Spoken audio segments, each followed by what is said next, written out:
Posachedwa patu kupasirani ulaliki umene unalalikidwa ndi busa wina kumaliro a Gwanda Chakwamba. Ena nkumafunsa kuti kodi Gwanda Chakwamba ndi uti? Sungakambe zokhuza politics muno Malawi opanda kutchula zina limeneli la Gwanda Chakwamba, munthu amene anachitanso contribute ku zinthu zambiri mu mbiri ya ndale ya ku Malawi kuno. So mwina tisanafike ku ulaliki umene unalalikidwa pa maliro a Gwanda Chakwamba, tingokambako pang'ono zambiri ya Gwanda Chakwamba, kenako tipite ku ulaliki umene. Gwanda Chakwamba kapena kuti Chakwamba Phiri anabadwa pa 4 April 1934 ndipo anamwalira pa 24 October 2016. Gwanda Chakwamba was a Malawian politician who was the leader of the new Republication Party. He hailed from Sanje, a district on the southern part of Malawi. Gwanda Chakwamba attended Zomba Catholic Secondary School, a year 2 matriculation at Saulos College in Bulawayo, Zimbabwe, before proceeding to the US to study law, though not much is known about whether he did a degree program or a short course. So pano tientonere ulaliki umene unalalikidwa pa maliro ake a Gwanda Chakwamba, ndipo kwinaku sitimawerenga koma tizika mbiri yake kuti kutheka inunso mutakumawerenga kwinaku. Ndine wachisoni atatha kukhala ndi nzeru zotero zozemba nyengo, kumapeto kwakebe amalephera kuizemba imfa. Mukapita ku nyumba akakakufunsani kuti kumaliro wa Gwanda Chakwamba mutu wa uthenga udaliwo kuti chani, mukawauze kuti imfa sizembeka. Mkulu wina anali mfumu, amati akalota maloto zimene walota zija zimachitika. Ndiye tsiku lina usiku adadzuka ndiye akumuza mkazi wace kuti mayi, ndalota kuti mawa 12 o'clock ndiphedwa ndi njati. Akazi wawo adamba kulira. Chimene chidawaliritsa nchakuti bambowa chilichonse amati akalota m'mbuyomo chimachitika. Ndipo wauza kuti ndalota kuti ndiphedwa ndi njati 12 o'clock mawa, mayi waja adadzoti no mawa ikakwana 12 o'clock ndikhawa masiye, ndi adamba kulira. Komano mayiwa ndi bambowa adapatsana nzeru. Bambo aja kwauza akazi wawo kuti mayi, ndine mfumu musayiwale.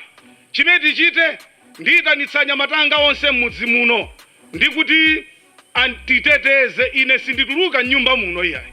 Ndiye bambo aja adakhala mu nyumba nayitanitsa mudzi wonse. Anyamata adabweretsa zida, ena dzikwanje, ena dzibonga, ena mivi kuchinjiriza mfumu yawo. Mmene nthawi imati 10:30 adamva kutali kuli phokoso, njati. Ndiye phokoso lija lidamba kukula. Mmene mati 11 o'clock phokoso lija lidamba kumamveka kwambiri. Mmene mati 11:30 phokoso lija lidakulira kulirabe. Kenaka mmene mati 20 to 12 anyamata aja adona njati ikubwera ku nyumba kwa mfumu.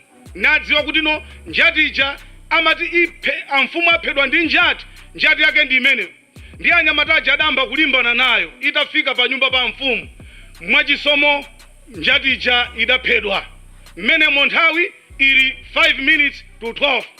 Ndiye mu nyumba mmene muna mfumu wamva phokoso panja la chisangalalo kuti njati imene mafuna kupha amfumu wathu yaphedwa 12 o'clock isadakwana.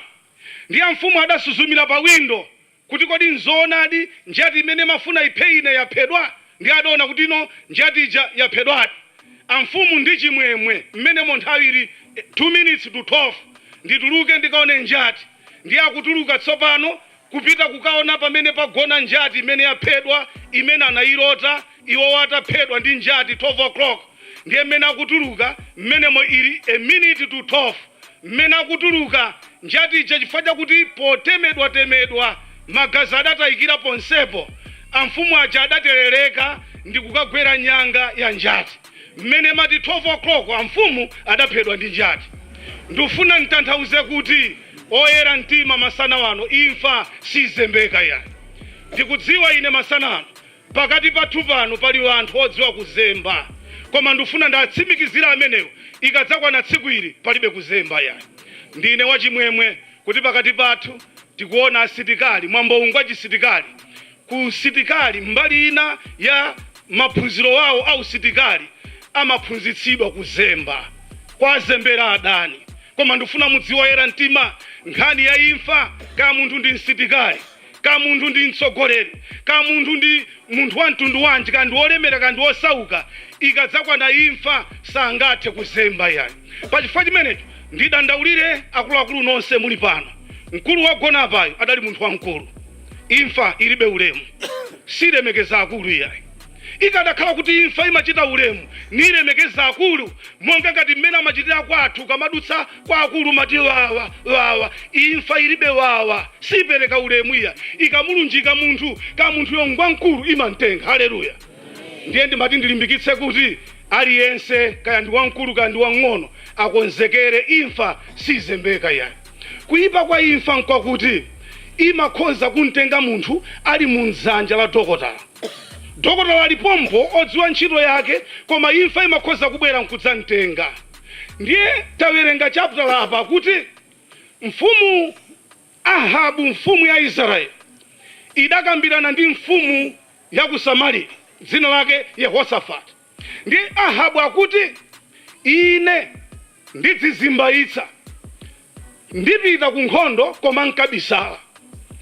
Choti chindithandize kuti anthu asakandizindikire sindivala zovala zanga zachifumu ya, koma iwe vala zovala zangazi zachifumu ukalowe ku nkhondo. Ahabu akuchita chimenechi chifukwa chani? Ahabu ndi wochenjera, adamva kuti anthu akumusaka, adani awo amene amalimbana nawo amafuna aphe Ahabuyo ngati mtsogoleri. Ndiye iye uchamphekesera imeneyo adayimva. Ndiye chimene adachita pochenjera ati kufuna kuzemba kuti asaphedwe, kufuna kuzemba imfa, adavula zovala zake ndi kumveka Yehosafati. Pomumveka zimoneka ngati akumutuma akuti iwe ukamapita ku nkhondoko uvale zovala zangazi. Ndiye ndifuna mumvetsere kwa Yehosafati amamva kuti ndalemekezedwa kutumidwa nda mfumu, amamva kuti ndi ulemu wapadera. Ndilangize masana wanu makosana maulemu ena dziko lapansiwa tisamale nawo, chifukwa nthawi zina anthu ufe timakhazikika pa maulemu. Ngakhale panopa pano inu amene mwakhala pansimo palibe munthu amene safuna ulemu iye. Ndimakuonani ena ndimakuyang'anitsitsani mumati mukafika mumayang'anang'ana kuti kodi mpando uli pati. Konseko ineyo ndimafuna ulemu. Ine mmene madzadutsa yapa kumpita uko mmang'anang'ana kuti kodi ndikhala pati. Konseko ndimafunafuna kampando koti nkhalire, konseko kufuna ulemu. Ndiye ndifuna mudziwe kuti chimene Yehosafati akulolera kuvala zovala za Ahabu akulakalaka wapatsidwa ulemu. Ndiye wanthu akuti no atuma ine, powauza anzaka kuti chovala ichitu atuma ine, amfumu adalira ine, kote kuti no wanthu amamusirira ndi maganizo akuti nzathuyu wapatsidwa ulemu. Olemekezeka amene muli uku, ndimafuna ndikudziwitseni kuti 2013 ndidafika pena pa umadziwa kuti maulemu enawa ngofunika mwina kumawakana. 2013 kudaoneka maliro kuchileka, inali nthawi ya dzinja. Akazi wanga adandikumbutsa kuti ndakuyikirani mu galimoto mo umbrella. Ndiye takafika ku maliro galimoto yayima, ndanyamula umbrella wanga chifukwa cha nkhani yomweyo ya ulemu. Akuti abusa takulandirani, wina pondilandira akundilandira umbrella, takulandirani. Nanga siti mapatsana ulemu timalandirana kuti munthu wamkulu asanyamule katundu, ndiye nkundilandira umbrella. Mwambo wa maliro wayenda watha, tapita kumanda zonse zatha, idayambika mvula. Ine ndiyang'ane munthu uja wandichitira ulemu wandilandira umbrella, wanthu abalalika akuthawa. Ndidamuona mkulu uja nayenso akuthawa koma wafundira umbrella wanga. Pomwepo ndidadziwa kuti maulemu enawa ndi maulemu inde, koma pazifika pena pakuti ulemu umenewo ine yayi woyenera kumpatsa ulemu ndi Mulungu wakumwamba. Yehosafati chimene chikumupweteka yapo akufuna apatsidwe ulemu, ndi chifukwa chake walolera kuvala chovala cha Ahabu, akufunitsitsa kuti no wanthu amulemekeze, ndi chimene akulakalaka Yehosafati. Ndiye ku nkhondo iyi ya Israeli ndi adani awo padali lamulo lakuti mmene mukupita ku nkhondo musakalimbane ndi wina aliyense, koma mukalimbane ndi Ahabu. Ndiye nkhondo yayambika, asilikali adamba kupokoleza huyo Yehosafati acheuke, akuti kodi huyo wanthu akutsata ndani?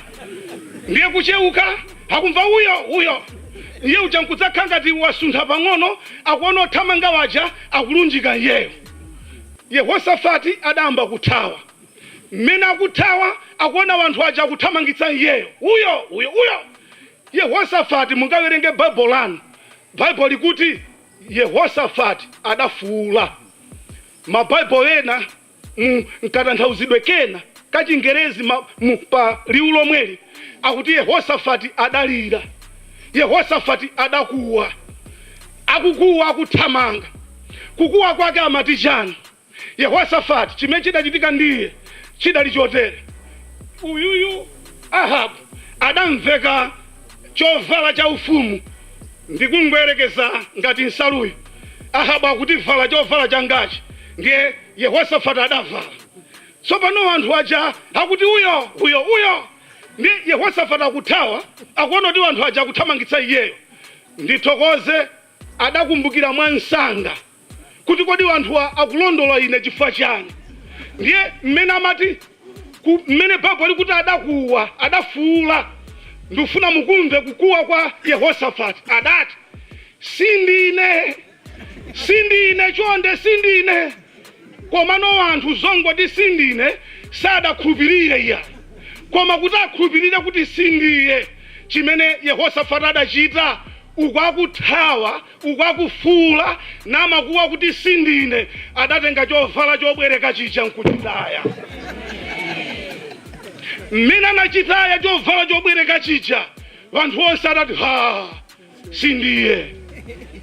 Adazindikiradi kuti sindiye, adavala chovala chobwereka si chake, koma chovala chimenecho chikadamuphetsa.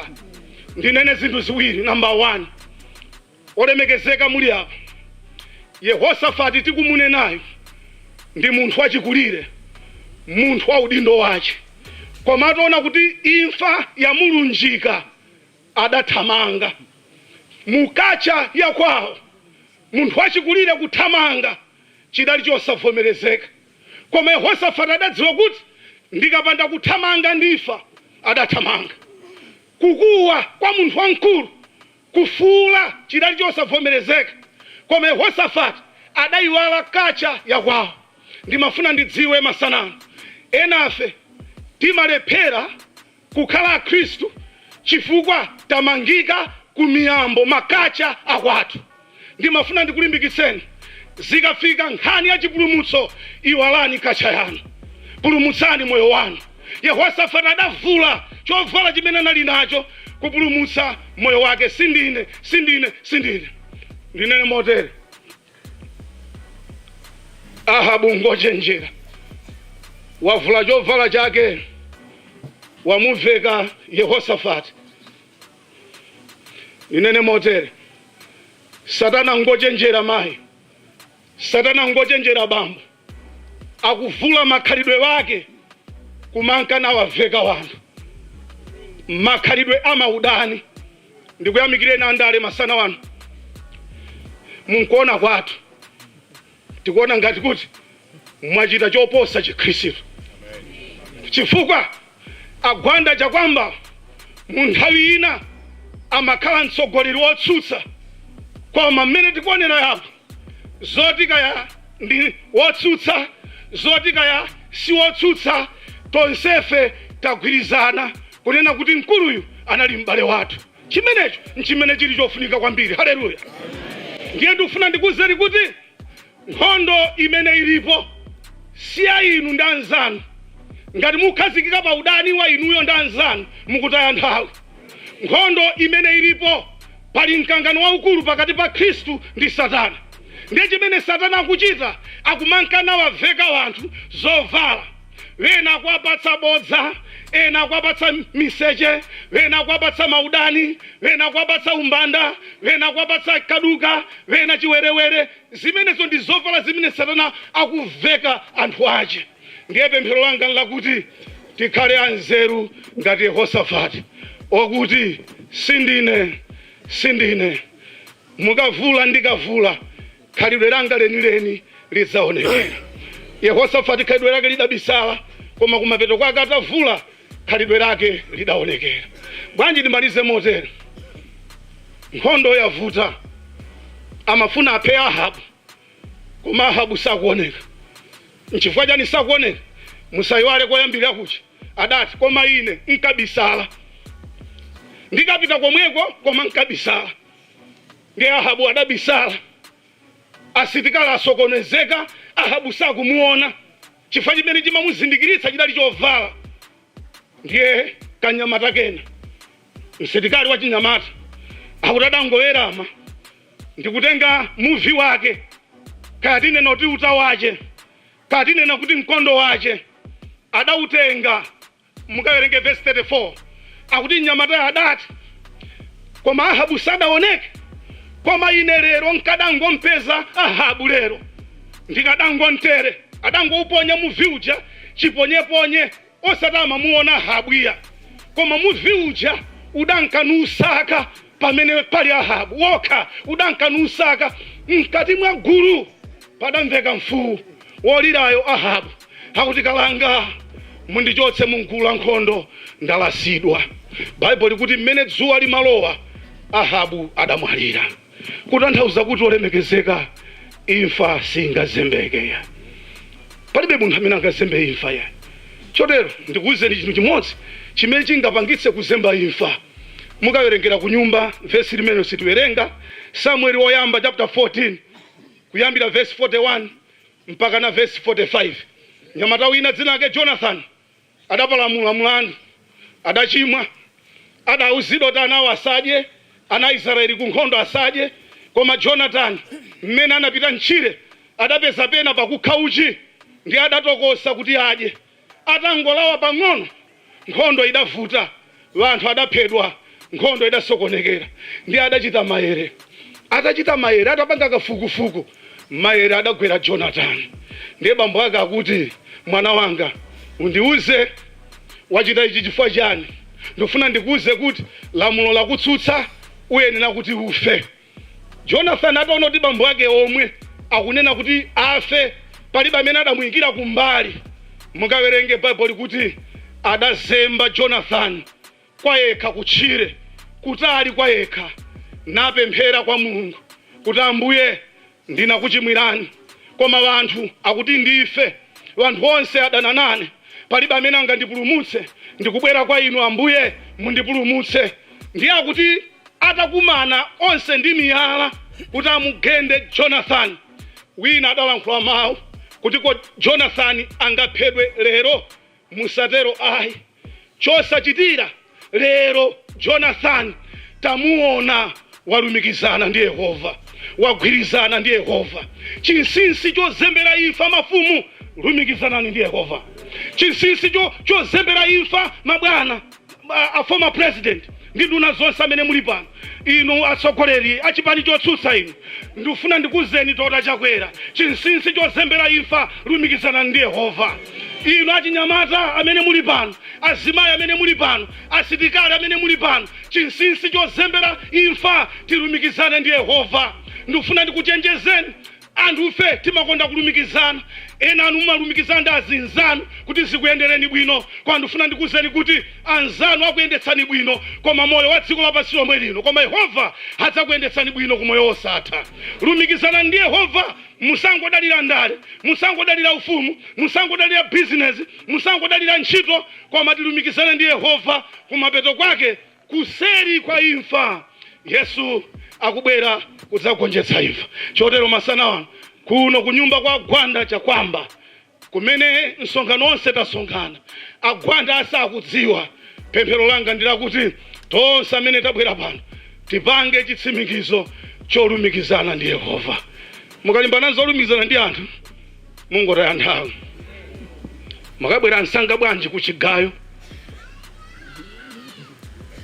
nazere wautali, hayi kungoti ife timakani ma connection akuchigayo ndanzatu chemwali ndakuchigayo omwe chabwino ndanzanu chabwino, koma ine ndifuna ndikuzeni kuti amene wawo angakhoze kukupangisani kuti mugayitse mwansanga, koma lumikizanani ndi Yehova. Yehova ndi wodalirika, Yesu ndi bwenzi lodalirika. Ndifuna ndidandaulire masana, Yesu ndi bwenzi lodalirika. Ndi bwino kumamutsatira Yesu, ndi bwino kumutsatira Yesu. Ndili wang'ono ine ndidapanga mistake yayikulu kwambiri, ndi makaweta ng'ombe za kwathu. Ndipo makaweta ng'ombe mbusa wa kwathu zina lake Dafta, anali mbusa bwino kwambiri, timamutsatira ngati wankulu. Akamayenda munchire tidutsa pamene Dafta wadutsa, timafuna tizikadya nthudza ndi mbirima kumeneko. Ati wandira mkwaso tikudutsa kutsatira Dafta, mnyamata wankulu kuposa ife. Koma Dafta mnyamata wabwino choncho amene ife tidamkhupira kuti tingamutsatire anali ndi vuto. Mukamamutsatira munchire Dafta pena amalumidwa ndi mamvu akamuluma Dafta lamangoti chete, ndiye adzipitirizabe ulendo. Inu maso anu ali pa Dafta, mufuna mutsatire Dafta. Mukakafika pamene pali mamvu, pamene Dafta walumidwa ndi mamvu aja makulumaninso inuyo. Ndiye akandiluma ineyo, ine madzidzimuka kuyamba kulira, hey mamvu andiruma, mupeza Dafta wayamba kuseka, linenso anandiluma. Chimene Dafta lanakhalira chete, amafuna kuti mmene ine ndavulala, mmene ndapwetekedwa ndisakhale ndekha, wenanso avulale nawo. Ndikuita nini kwa bwenzi lokhulupirika, Yesu wanga akonoti apa mpovuta amayima ndi amati, mwana wanga usadutse apa pali minga, mwana wanga usadzere apa pali mamvu. Pena pake pakavutitsitsa amati, mwana wanga panopokha ndikunyamule. Ine tunkadakonda timusankhe Yesu monga bwenzi lathu. Mungu akudaliseni. Amen. Umene analalika mbusa wina pamene ankamperekeza Gwanda Chakwamba pa tsiku lake lomaliza pa dziko lino lapansi, pamene ankamuyika mchaka cha 2016. Gwanda Chakwamba monga tanenera kuti mbiri yake kunkhani ya ndale muno Malawi ndiyo sakambika, komanso kunena kwake tinene kuti mwinasunga kambe zokhuza ndale osachulapo zina la Gwanda Chakwamba.